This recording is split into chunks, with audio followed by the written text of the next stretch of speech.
하루의 끝자락에서 만나는 아로TV. 오늘은 고전 소설 어사방문수 6번째 이야기를 담았습니다. 황금 거북이의 저주는 과연 무엇이었을까요? 옛 이야기와 함께 꿀잠 주무시기 바랍니다. 조반을 마친 박어사는 짐을 추슬러 진양성을 떠날 채비를 하고 있었습니다. 그때 문 밖에서 사람을 찾는 소리가 들려왔지요. 박어사는 잠시 고개를 갸웃하다가 문을 열었어요. 문 앞에는 키가 훤칠하고 얼굴이 단정한 사내 하나가 서 있었죠. 누구를 찾으시오? 사내는 허리를 곧게 세우고 대답했어요. 저 소문을 듣고 의논할 일이 있어 찾아왔습니다. 윤참판 댁의 일을 시원히 마무리했다는 말이 성 안에 제법 퍼진 모양이었죠. 멀리서 오셨나 보. 일단 안으로 들어오시지요. 사내는 잠시 망설이다가 고개를 저었어요. 아니, 저 여기서 말씀드려도 괜찮사옵니다. 아니, 그러지 말고 들어오시오. 저 그럼 염치불구하고 실례하겠습니다. 사내는 방 안으로 들어서자 말투를 한결 낮추고 단정히 예를 갖추었어요. 소인은 이 객주집 바로 옆 철무상에서 일하는 사람입니다. 나으리께서 윤참판 댁의 일을 풀어내신 이야기는 이미 들었습니다. 그 지혜에 그저 감탄할 따름이옵니다. 편히 앉으시오. 지나친 칭찬은 서로 부담만 되지요. 저 그래서 이렇게 나으리께 청을 드리고자 찾아왔습니다. 무슨 일이요? 박어사는 사내의 얼굴을 찬찬히 살폈어요. 나으리, 부디 도와주셔야만 합니다. 아니, 사연을 들어야 도울지 말지 결정할 것 아니오. 박어사가 부드럽게 말했죠. 사내는 잠시 숨을 고른 뒤 입을 열었습니다. 그러면 숨김없이 말씀드리겠습니다. 소인은 차명한이라 합니다. 옆집 철무상에서 일하고 있죠. 저 이제부터는 조금 괴이한 이야기일지도 모릅니다. 박어사의 눈빛이 가볍게 가라앉았어요. 작년 봄이었습니다. 어느 날 아침 가게 문을 열려고 나가보니 주인님 앞으로 온 편지 하나가 놓여 있더군요. 차명하는 말을 잇기 전 박어사의 기색을 슬쩍 살폈어요. 그런데 그 편지가 아무래도 이상했습니다. 이상하다니. 아예 봉투를 열었는데 글자가 하나도 없는 종이가 들어있었습니다. 글자가 없었다고? 예, 주인님께서는 누군가의 실없는 장난이라며 웃어 넘기셨죠. 차명한의 목소리가 조금 낮아졌어요. 그런데 두 번째로 똑같은 편지가 다시 왔을 땐 웃지 않으셨습니다. 말없이 그 편지를 소인에게 건네주시더군요. 세 번째 편지부터는 주인님께서 얼굴빛이 눈에 띄게 가라앉으셨습니다. 받자마자 아무 말씀도 없이 곧장 방으로 들어가시곤 했지요. 그렇다면 그 글자 없는 편지가 모두 몇 통이나 되었소? 지금까지 10통, 그리고 하나가 더 있사옵니다. 편지가 오는 간격에는 어떤 규칙이라도 있었소? 차명하는 잠시 입을 다물었다가 조심스레 말을 이었지요. 저 소인의 생각으로는 12번째 편지가 오늘 밤 안으로 올 듯합니다. 편지는 늘 보름날에 왔으니까요. 더구나 그날이 전 주인 어른께서 돌아가신 날이기도 합니다. 그는 고개를 숙인 채 말을 이었습니다.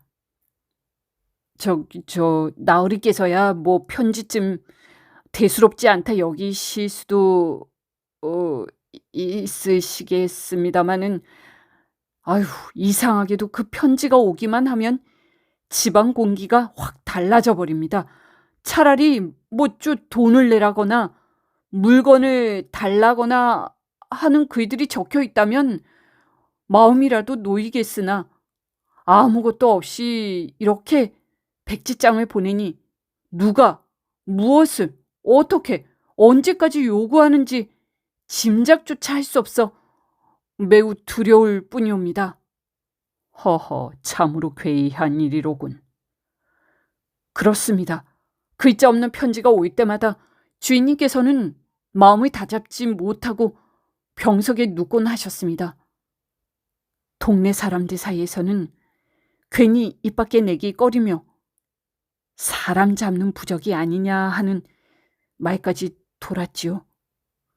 박어사는 잠시 생각하다가 물었습니다.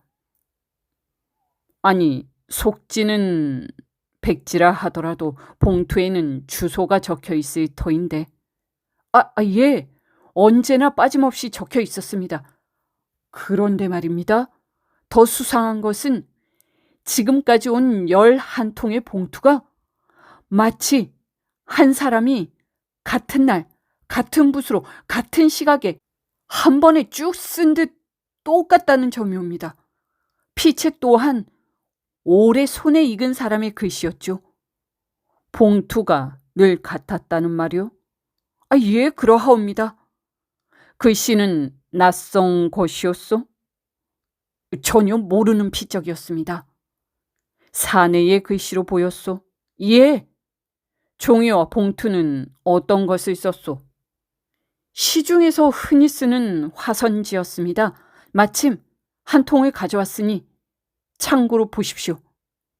차명하는 품속에서 편지 하나를 꺼내어 내밀었습니다. 봉투는 특별할 것 없는 것이었고 글씨 또한 지나치게 단정해 오히려 사람의 기억에 남지 않을 법한 필체였죠. 박어사는 편지를 내려놓으며 다시 물었습니다. 전 주인 어른이 돌아가신 날짜를 꼭 집어 편지가 온다 했소? 그분은 병환으로 돌아가신 것이 아니었소? 예, 병이라 하기엔 좀 괴이한 일이었습니다. 그렇다면 그때의 일을 자세히 말해 보시오. 예, 아는 대로 말씀드리겠습니다. 차명하는 숨을 가다듬고 2년 전의 일을 차분히 꺼내놓기 시작했어요.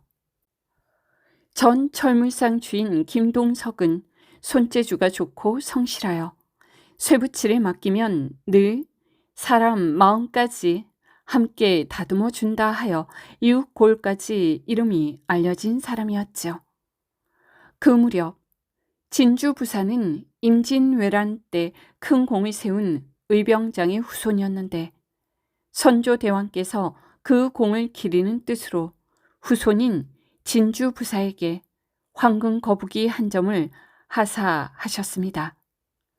그 황금 거북이는 자손 대대로 물려내려오며 집안의 가보가 되었다고 하지요.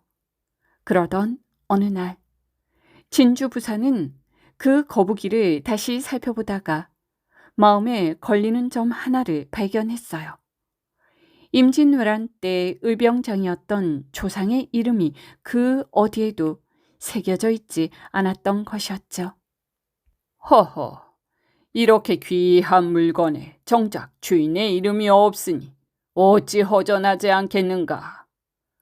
진주 부사는 그렇게 생각하고는 황금 거북이의 등에 조상의 함자를 새겨넣기로 마음먹었어요. 그리고 그 중대한 일을 맡길 사람으로 성 안에서 쇠 다루는 솜씨가 가장 뛰어나다고 소문난 철물상 주인 김동석을 지목했죠. 김동석은 관가의 명을 거절할 처지가 아니었습니다.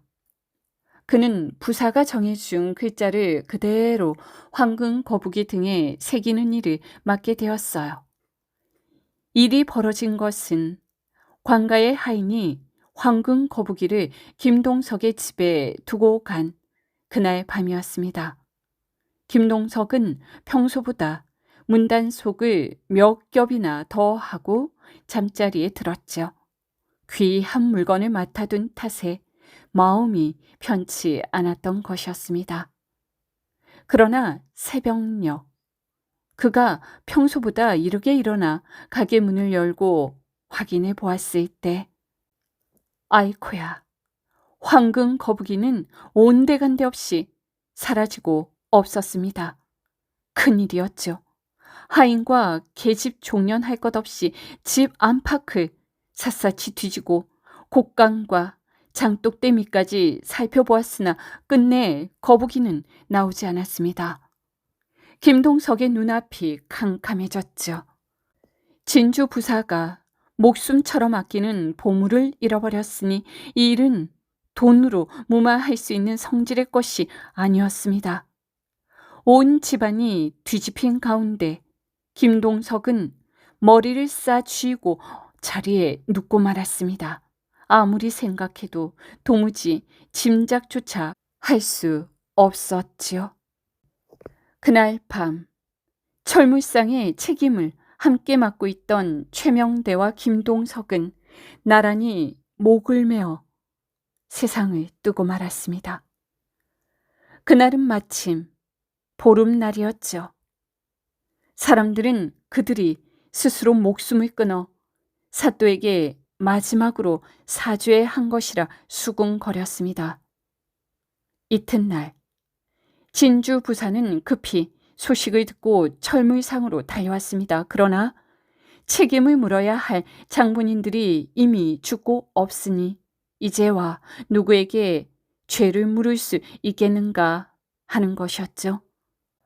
진주 부사는 분을 이기지 못해 철물상을 아예 폐쇄해버리고 싶은 마음도 들었으나 결국은 가게를 물려받게 돼 김용근의 사정을 헤아려 돈 10,000냥을 받고 그 일은 그렇게 매듭짓기로 했습니다. 김용근은 김동석의 수양 아우였죠. 황금 거북이가 나오면 언제든지 그 10,000냥은 돌려주겠다. 그러니 한시도 마음을 놓지 말고 찾아보도록 하라. 진주 부사가 남기고 간 말이었습니다. 그러나 한때 불길처럼 번져가던 김동석의 철물상은 그 일을 계기로 서서히 기울기 시작했죠. 10,000냥을 한꺼번에 내어주고 나니 자금 사정이 급격히 나빠졌기 때문이었습니다. 박어사를 찾아온 차명한의 아버지 또한 그 무렵 철물상에서 일하던 장인이었는데 그 사건이 있은 뒤로 흔적도 없이 사라지고 말았죠. 결국 김동석의 철물상은 수양아우 김용근이 인수하게 되었고 가게의 실무는 비교적 탈이 없다고 여겨지던 백현이 책임을 맡아보게 되었습니다. 본래대로라면 김동석의 외동딸 귀용낭자가 가게를 물려받는 것이 마땅했으나 사정이 그러하지 못해 그렇게 되었습니다. 김동석의 딸 귀요기는 방년 19, 고운 얼굴에 수심이 깃들어 더욱 아릿해 보이는 아가씨였죠. 아버지가 세상을 떠난 뒤로 귀요기는 늘 슬픔을 떼어내지 못한 채 지내고 있었습니다. 그렇게 차명하는 2해 전의 일을 조심스레 박어사에게 아뢰었죠. 주인 어른께서 돌아가신 지 꼭 1달 만에 첫 번째 편지가 왔습니다. 그 뒤로 11달 동안 한 번도 거르지 않고 이어졌죠. 허허, 그러니 주인께서 불안해할 만도 하겠군. 예, 그러하옵니다. 그때마다 주인께서는 식음도 멀리 하시고 어떤 날은 아예 알아놓으시기까지 했사옵니다. 박어사는 잠시 생각하다가 물었습니다. 지금 절무일상에 남아있는 사람들은 누구누구요? 예, 현재 주인은 김용근 서방님이시고 돌아가신 주인의 따님 귀용낭자, 책임자로 계신 백현 아저씨, 그리고 계집종이 둘 있사옵니다. 하나는 20살이 넘은 귀분이요. 다른 하나는 부엌일을 맡은 수님이옵니다. 알겠소이다. 오늘이 열 나흘 날이니 그 이상한 것이 곧 오겠군. 예, 그럴듯하옵니다. 그러면은 내가 여기서 기다리고 있을 터이니 12번째가 오거든 곧바로 내게 가져오시오. 분부대로 하겠사옵니다. 지금 주인께서는 머리를 싸매고 누워 계시니 소인은 서둘러 가보아야겠습니다. 알겠소. 힘껏 돕겠으니 염려 말고 어서 가보시오. 박어사는 그렇게 말하며 차 명한에게 도와줄 것을 분명히 약속하였습니다. 나으리! 나으리! 상쾌한 새벽 바람을 쐬겠다며 밖으로 나갔던 칠복이가 급한 걸음으로 뛰어들어왔습니다. 아유, 큰일 났사옵니다. 아니, 왜 이리 소란이냐? 밖에 누가 왔더냐? 예. 저 차명한이란 자가 다녀갔사옵니다. 소인에게 몇 마디 전하더니 급히 돌아갔나이다. 그러면 편지는 가져오지 않았더란 말이냐? 칠복이는 잠시 머뭇거리다가 고개를 숙였습니다. 예, 어젯밤에 철물상 주인이 살해되었다 합니다. 어젯밤에? 12번째가 되어야 할 날이었습니다. 편지는 오지 않고 대신 사람이 죽었던 것이죠. 나으리, 지금 곧 와주십사 한다 합니다. 어찌 하시겠나이까? 어서 가자꾸나. 박어사는 조반도 들지 않은 채 곧장 밖으로 나섰습니다. 길을 가며 칠복이가 말을 이었죠. 차명한의 말로는 아침이 되어도 주인이 일어나지 않아 개똥이를 시켜 깨우게 했답니다. 허나 방문이 안에서 잠겨있어 아무리 흔들어도 기척이 없었고 이상히 여겨 문구멍으로 들여다보니 아휴, 주인이 피투성이가 된 채 쓰러져 있었다 합니다.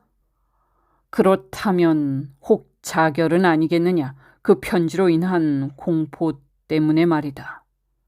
아유, 집안 식구들도 처음에는 그렇게 여겼다 합니다. 허나 문을 부수고 들어가 보니 에휴, 자결에 쓰였을 만한 비수가 보이지 않았다 하더이다. 칼이 없으니 자결이라 단정할 수 없지 않사옵니까?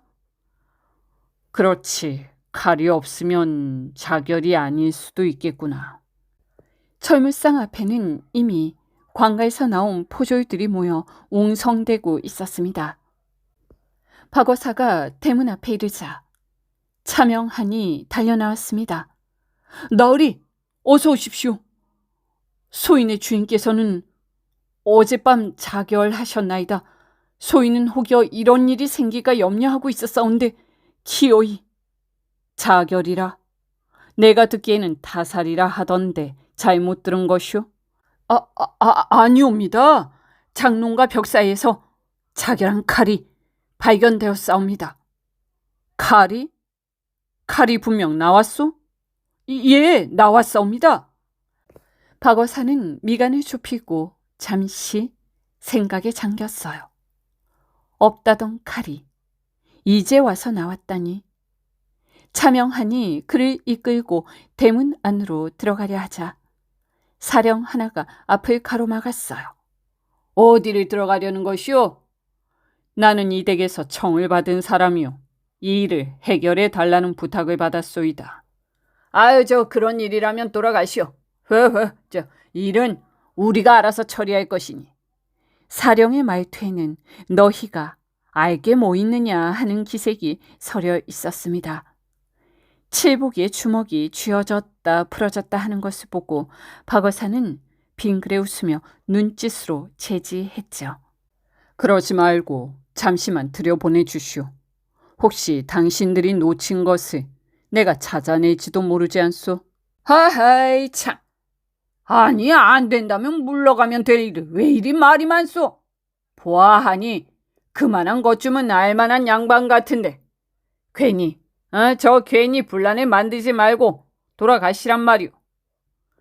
여보시오, 내가 알만하니까 들어가려는 것 아니겠소? 아이 참, 지금 사또께서 행차 중이시니 아무도 근접시키지 말라는 분부가 있었소. 그래? 그거 참 잘 되었군. 마침 사또를 배워야겠으니 연통이나 해주시오. 아이 그 참 별 양반 다 보겠네. 아이 사또께서 그 바쁘신 사또께서 당신 같은 사람을 만나 주실 것 같소? 사령은 혀를 차며 퉁명스럽게 말했어요. 하여튼 사또께 말씀이나 전해주시오.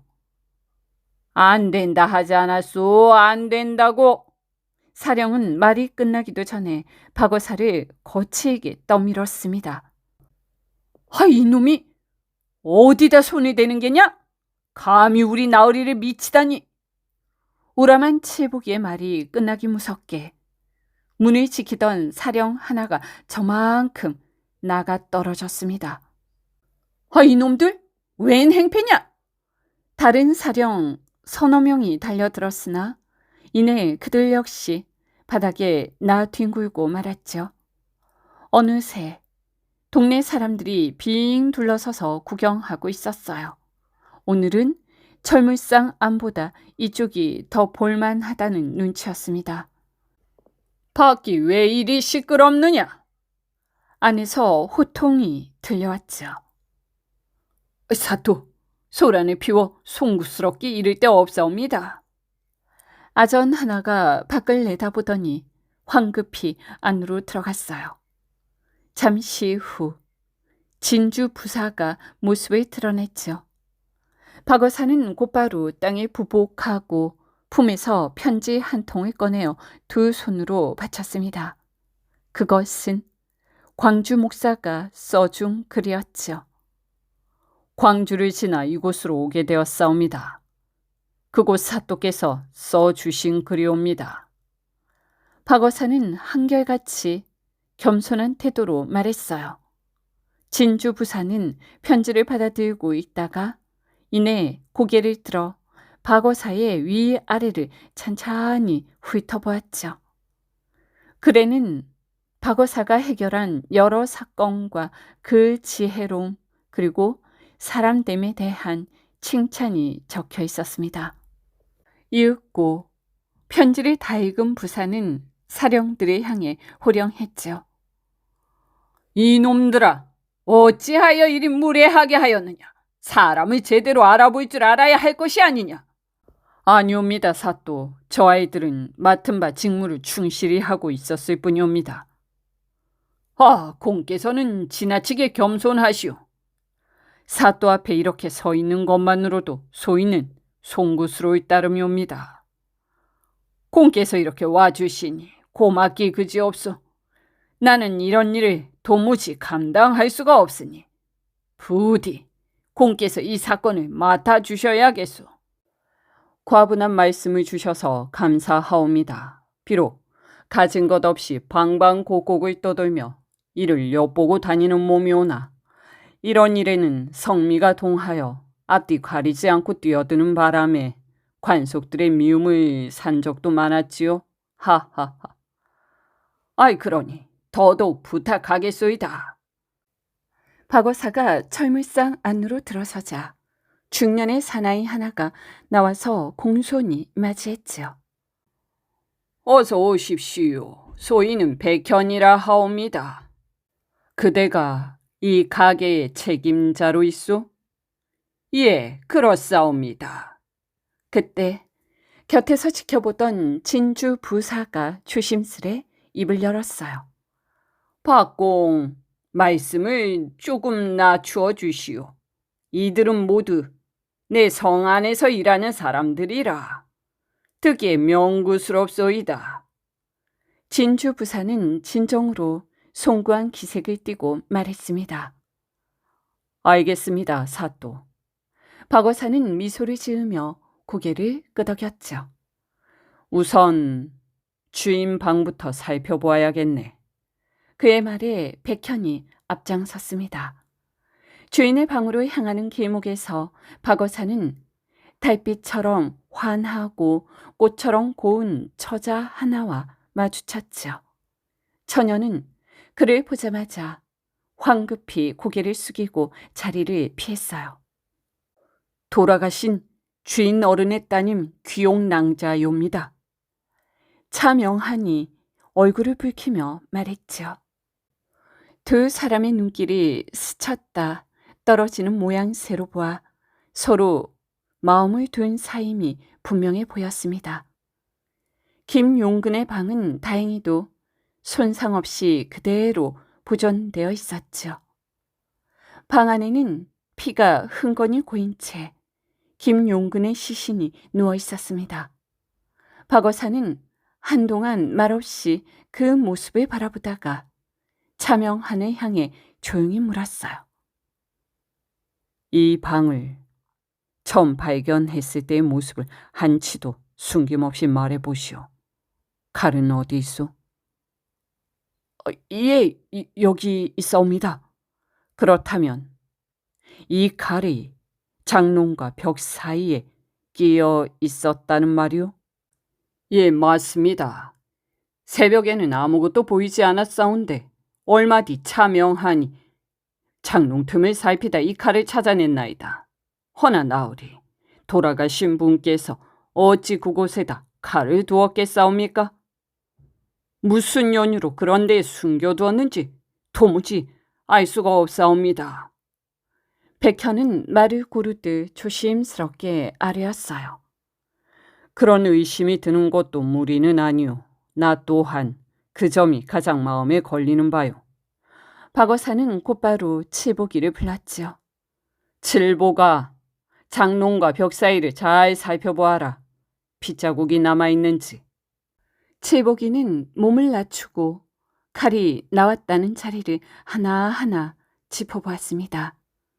나으리, 피가 묻어있기는 하나 번지거나 튄 자국은 보이지 않사옵니다.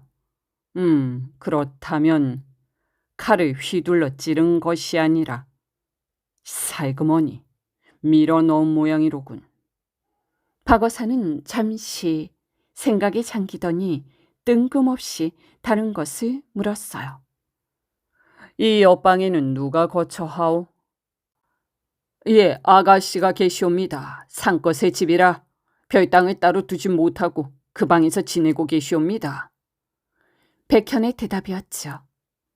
그렇다면 이 방에서 무슨 일이 일어나면 그 아가씨가 제일 먼저 들었을 터인데 이 정도 거리면 수렁거리는 소리쯤은 다 들리지 않겠소? 예, 소인들 역시 그렇게 생각하고 있사옵니다. 허나 아가씨께서는 아무 소리도 듣지 못하셨다 하옵니다.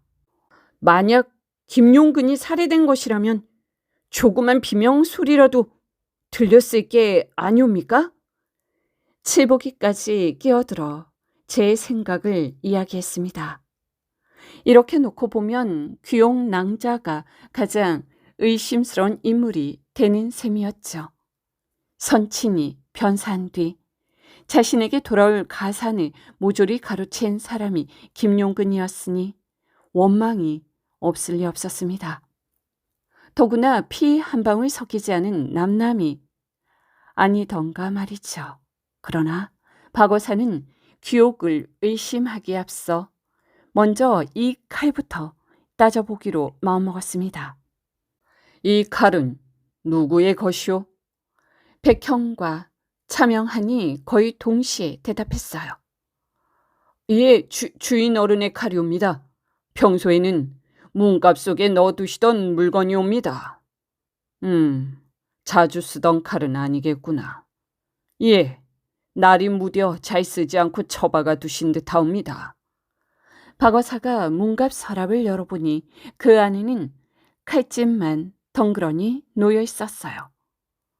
이거 참 이상한 일이로군. 칼집은 두고 칼만 빼내어 자결을 했다. 박어사는 새삼스럽게 방 안을 둘러보았습니다. 그러나 방문이 안으로 잠겨 있었다는 점 말고는 아무런 단서도 눈에 띄지 않았죠. 그 편지들은 모두 어디에 있소? 예. 왼편 문갑 서랍 속에 있을 것이옵니다. 편지들은 한 장도 빠짐없이 모두 있사옵니다. 그때까지 진주 부사는 박어사의 일거수일투족만 지켜보고 있을 뿐 아무 말도 보태지 않았습니다.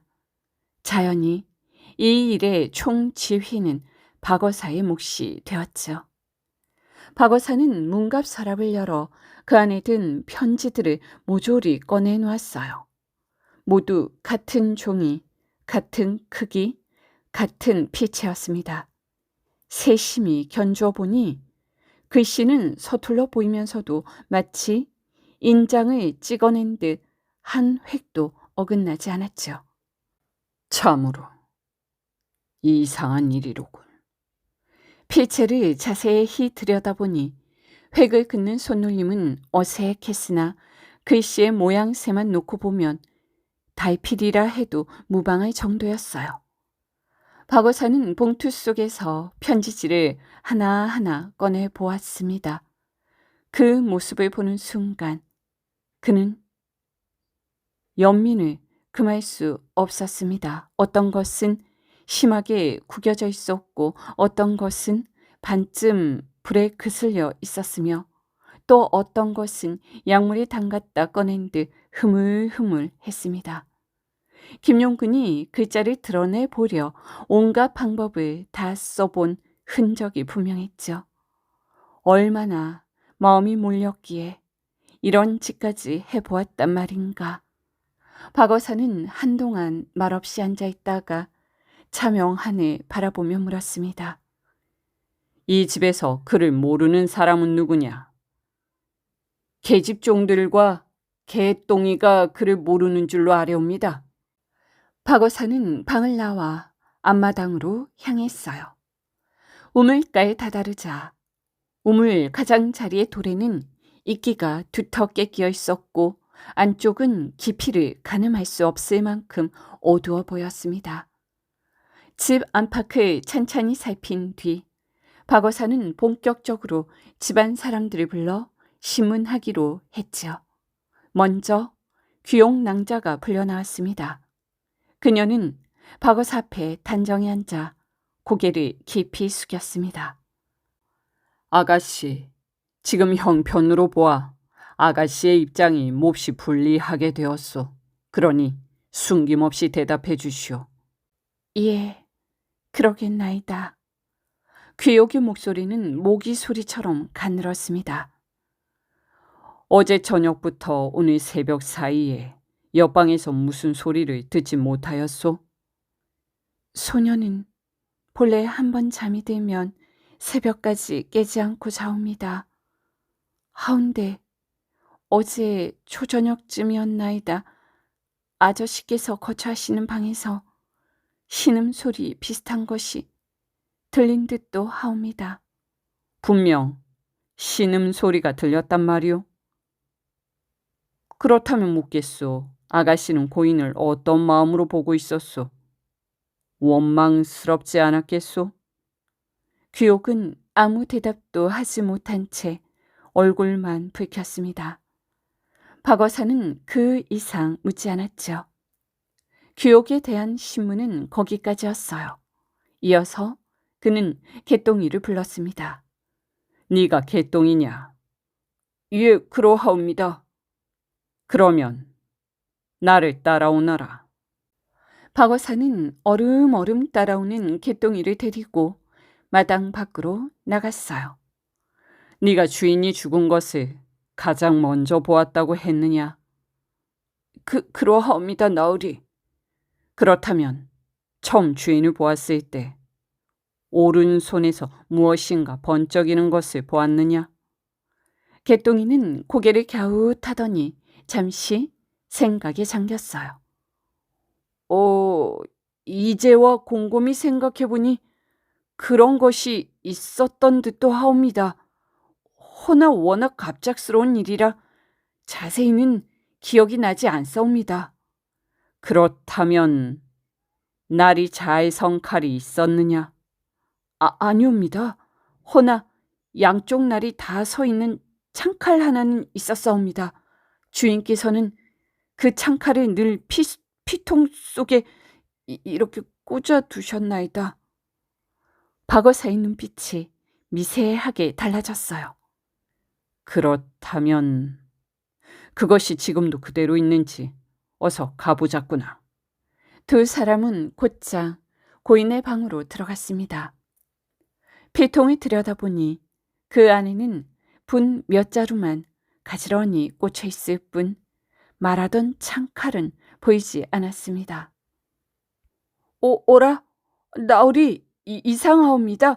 소인은 어쩌녁에도 분명 그 창칼을 보았사옵니다. 알았다. 너에 대한 조사는 여기까지다. 밖으로 나가 차명한을 들여보내도록 하라. 개똥이가 물러나고 잠시 뒤 차명한이 방 안으로 들어왔습니다. 그의 얼굴에는 숨기기 어려운 초조함이 어른거리고 있었죠. 나으리, 아가씨는 정말 아무것도 모르옵니다. 하늘이 두 쪽 나도 귀옥낭자는 결백하옵니다. 그는 이미 귀옥에게서 무슨 말을 들은 듯 했죠. 알겠네. 박어사는 차명한을 똑바로 바라보며 말을 이었어요. 여보게, 이치를 생각해보게. 자결하는 사람이 어찌 날이 들지 않는 장도칼로 제 가슴을 찌르겠나 설령 그렇다 하더라도 자기 몸이 찌른 뒤에 어찌 그 칼을 장롱과 벽 사이에 끼워 놓을 수 있겠는가? 차명한은 더 버티지 못하고 와들와들 떨며 그 자리에 엎드렸습니다. 나으리, 소인이 죽을 죄를 지었나이다. 하오나 돌아가신 주인 곁에 비수가 없으면 살해된 것이 분명해질 터이고, 그러면 그 혐의가 아가씨께로 돌아갈 것이 아니옵니까? 그래서 소인이 어리석은 생각으로 그러한 것이옵니다. 부디 용서해 주시옵소서. 차명한은 진주 부사와 박어사를 향해 번갈아 머리를 조아리며 용서를 빌었습니다. 당신이 그런 짓을 하였으니 일이 도리어 더 복잡해졌네. 자, 이제는 숨김없이 말하게. 그러면 2년 전에 죽은 당신의 부친과 주인의 원수까지 함께 갚을 수 있을지도 모르니까. 나으리, 한 채 거짓 없이 사실대로 말씀드리겠사옵니다. 그 당시에 황금 거북이가 분실되었을 때 가장 이득을 본 자가 누구였느냐? 그 해 이득을 본 사람은 아무도 없사옵니다. 주인 어른과 최명대 아저씨는 스스로 목을 매셨고 소인의 아비는 행방이 묘연해졌나이다. 가게 또한 궁색함을 면치 못하고 있는 형편이옵니다. 아니네. 잘 생각해보게. 틀림없이 이득을 본 사람이 있을 것이네. 박어사는 말을 멈추지 않았습니다.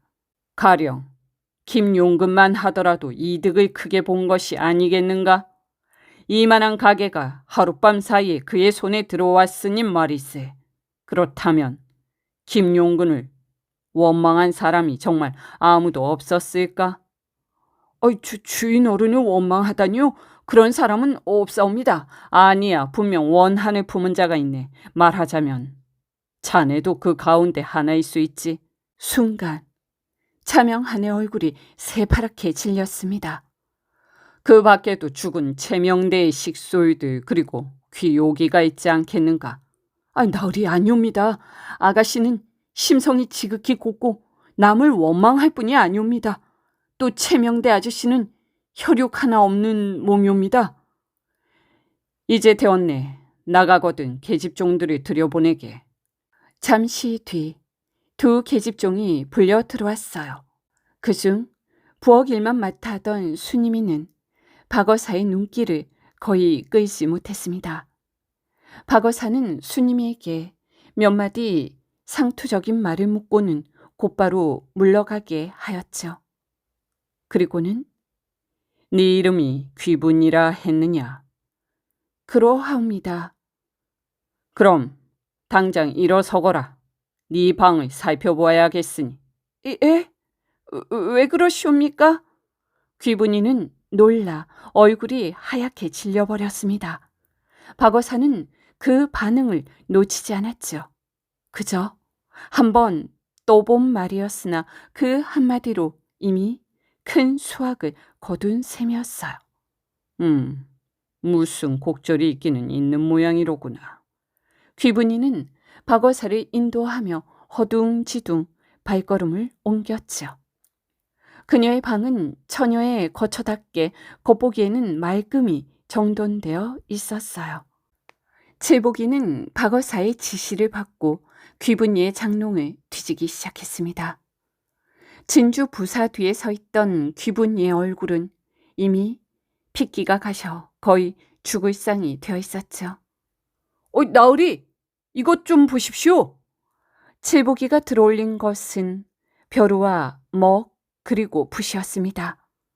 뒤이어 화선지로 만든 봉투 여러 개가 쏟아져 나왔죠. 더 찾아보아라. 아마 봉투에 글씨가 씌어 있는 것이 하나쯤 있을 게다. 예. 여기 있사옵니다. 칠복이는 누렇게 편지된 봉투 하나를 집어들어 박어사에게 내밀었어요. 그럴 줄 알았느니라. 박어사가 받아든 봉투는 몇 해는 좋게 묵은 듯 모서리가 해지고 종이가 바스러질 만큼 나이가 있었습니다. 이 봉투를 찾으려고 내가 저 아이의 방을 뒤지라 한 것이니라. 박어사는 봉투를 들어보이며 차분히 말했죠. 김용근에게 온 봉투를 이 귀분이가 몰래 훔쳐 간직해 두었다가 그 위에 화선지를 덧대어 똑같이 베껴 쓴 것이다. 그래서 글씨 모양은 명필 같은데 획이 어딘가 어설펐던 것이지. 박어사의 말은 이어졌습니다. 귀분이는 11통의 봉투를 모두 같은 방식으로 그렸기 때문에 마치 인장을 찍은 듯 한치의 오차도 없이 똑같았던 것이다. 그 말을 옆에서 듣고 있던 진주 부사가 더는 참지 못하고 귀분이를 향해 호통쳤습니다. 이제 보니 모든 니년의 소행이었구나. 귀분이는 몸을 가누지 못하고 와들와들 떨다가 그 자리에 털썩 주저앉고 말았습니다. 자, 일이 이 지경이 되었으니 이제는 숨김없이 말해보아라. 박어사의 목소리는 오히려 한결 부드러워졌습니다. 네가 무슨 원한이 있어 편지를 1년이나 보냈느냐? 그 말에 귀분이는 끝내 참지 못하고 흐느껴 울기 시작했습니다. 어서 말하거라. 그렇지 않으면 너는 주인의 살해 혐의까지 뒤집어 쓰게 될 것이니라. 나으리, 쇠뇌는 사람을 죽이진 않았사옵니다. 그것만은 정말 억울한 말씀이옵니다.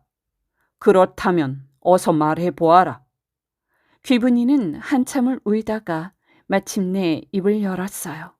나으리, 쇠뇌는 다만 아비의 원수를 갚고자 그리한 것이옵니다. 네 아비가 누구냐? 쇠뇌의 아비는 2년 전에 자결하신 최명대이옵니다. 그 말이 떨어지자 방 안에 있던 사람들은 모두 숨을 삼켰습니다. 특히 박어사는 놀라움을 감추지 못했지요. 최명대는 혈육 하나 없는 홀몸이라 들었기 때문이었어요. 쇠뇌의 아비는 젊었을 적 주색 잡기가 심했던 모양이었사옵니다.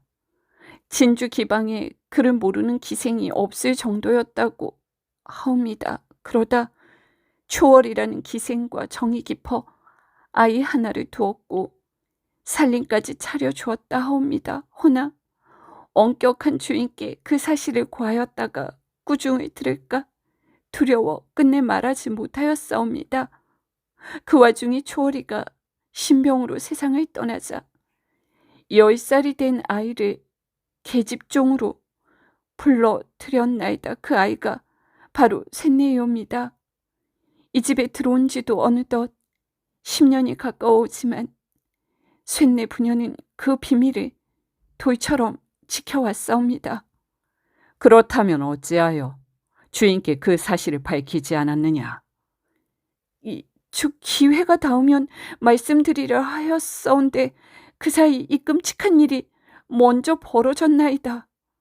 그러면 너는 어째서 피살자에게 원한을 품었느냐? 그분이 황금 거북이를 감추었기 때문에 쇳내는 아비를 여의었사옵니다. 뭐라? 아니, 김용근이 황금 거북이를 감추었다고? 박어사보다도 진주 부사가 더 놀라 소리를 질렀습니다. 어느 날 쇳내가 우물가로 가던 중 주인 어른과 백현 아저씨가 소곤거리는 것을 엿듣게 되었사옵니다. 그들은 언제쯤 황금 거북이를 꺼내는 것이 좋겠느냐고 의논하고 있었사옵니다. 하오니 그들이 쇳내의 원수가 아니고 무엇이었겠사옵니까? 그 말이 사실이냐? 조금도 틀림이 없는 사실이옵니다. 나으리.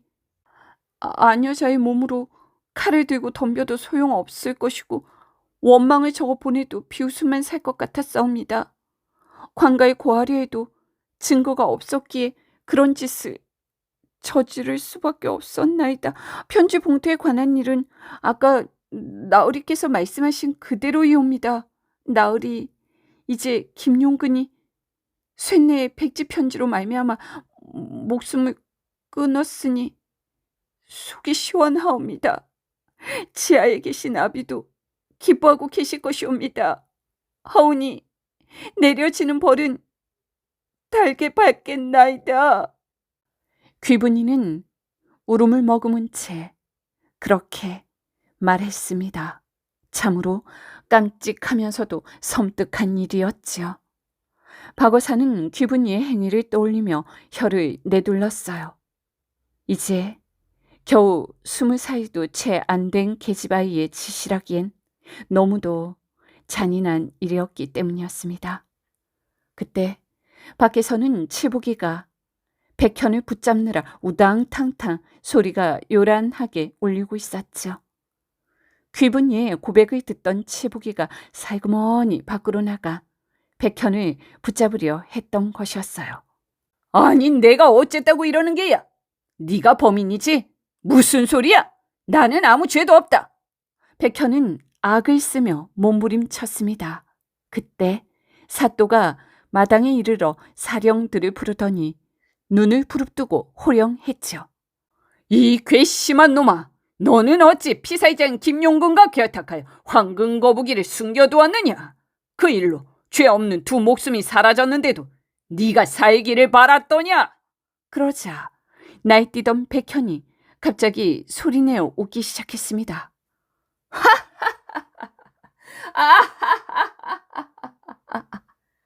한참을 웃고 나더니 그는 진주 부사를 향해 고개를 들었죠.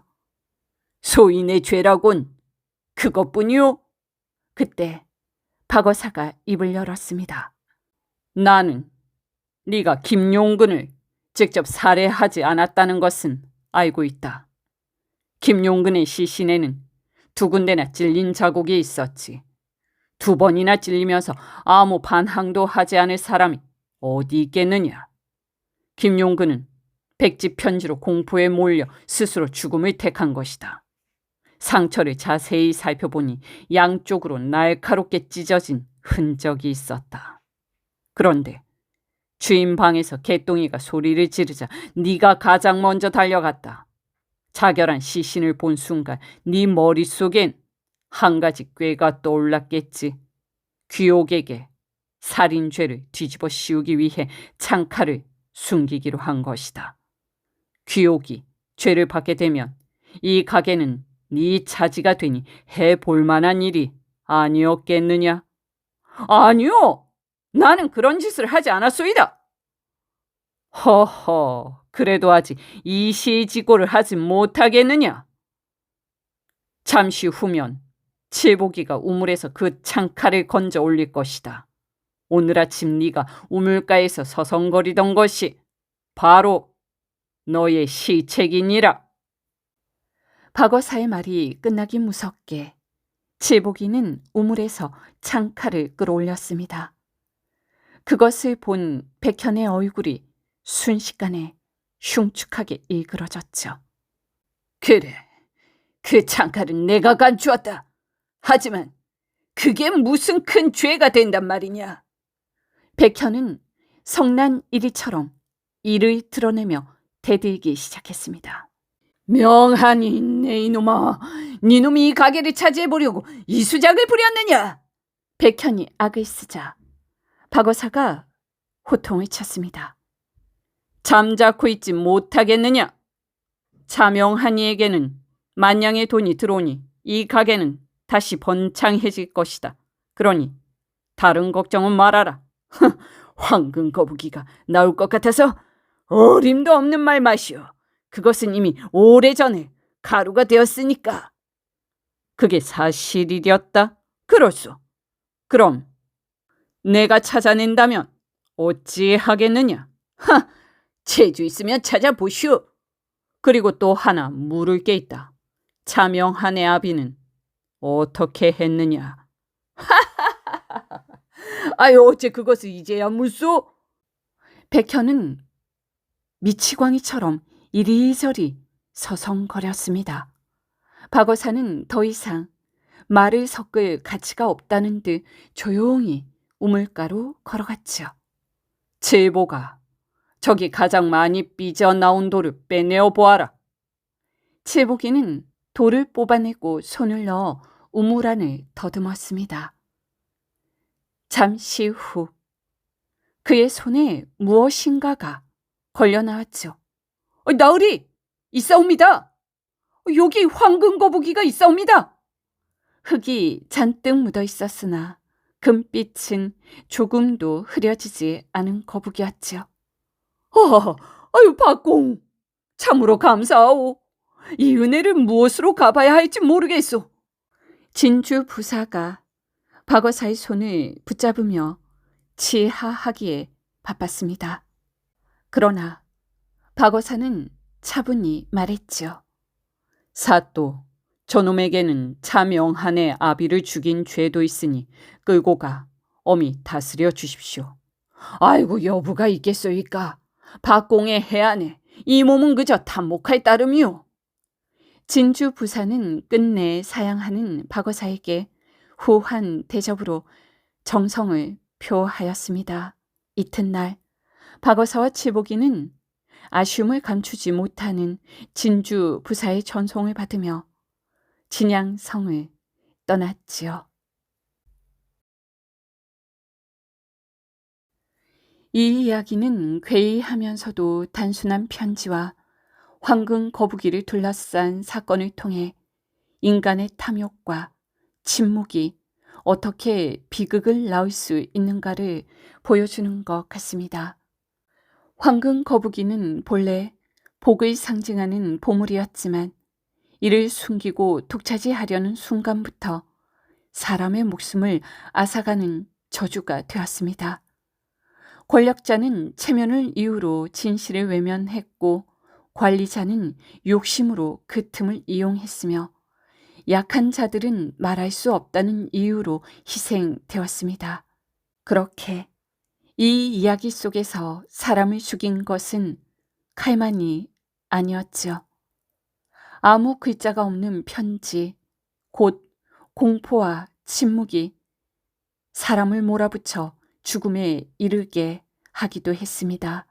보이지 않는 위협과 방관이 가장 잔인한 흉기가 될 수 있음을 보여주는 것이죠. 또한 이 이야기는 복수의 위험함을 말하기도 합니다. 원한은 이해할 수는 있으나 그 원한을 잘못 풀면 다른 죄와 비극을 낳을 뿐이라고 말하고 있지요. 결국 이 이야기는 진실은 숨겨도 사라지지 않으며 탐욕으로 얻은 이익은 반드시 대가를 치르게 됨을 보여주고 있습니다. 정의란 힘이 아니라 끝까지 이치를 따지고 약자의 목소리에 귀 기울이는 데서 나온다는 사실을 말해주고 있지요.